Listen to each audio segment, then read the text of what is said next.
السلام عليكم. النهارده ان شاء الله هنعمل طحينة السمسم بطريقة سهلة جدا والنتيجة بتبقى روعة. تعالوا بقى نسمي الله ونشوف عملنا الطحينة الجميلة دي ازاي.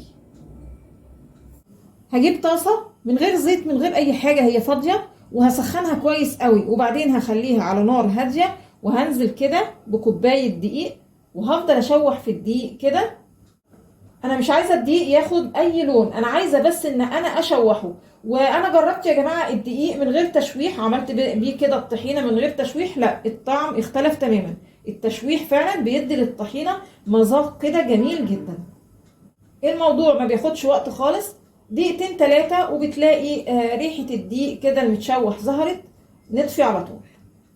بعد الدقيق ما خد تحميصه كده، سبته على جنب بقى يبرد في نفس الطاسه، ما نغسلهاش ولا اي حاجه. بنفس الكوبايه اللي عايرنا الدقيق هنعاير كوبايه سمسم.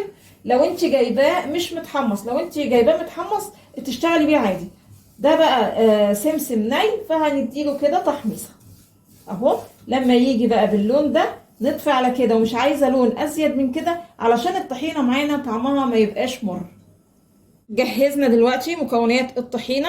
لو في حالة هتستخدمي الخلاط، هتاخدي الدقيق بالسمسم في الخلاط وتنزلي بالزيت حبة بحبة لغاية ما السمسم يتفرم مع الدقيق كويس قوي.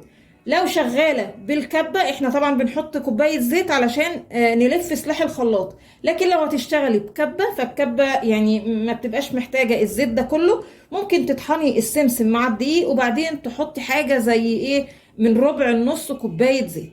شوفي بقى ايه اللي هيريحك وايه واشتغلي بيه. الطحينة كده خلاص جهزت، بصوا قوامها.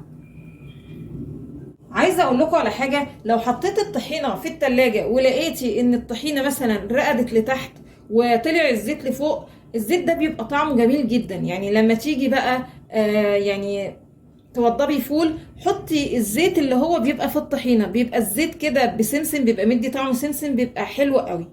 يا رب النهارده الطريقه البسيطه دي تكون عجبتكم، ولو عجبكم الفيديو فضلا الاشتراك في القناه.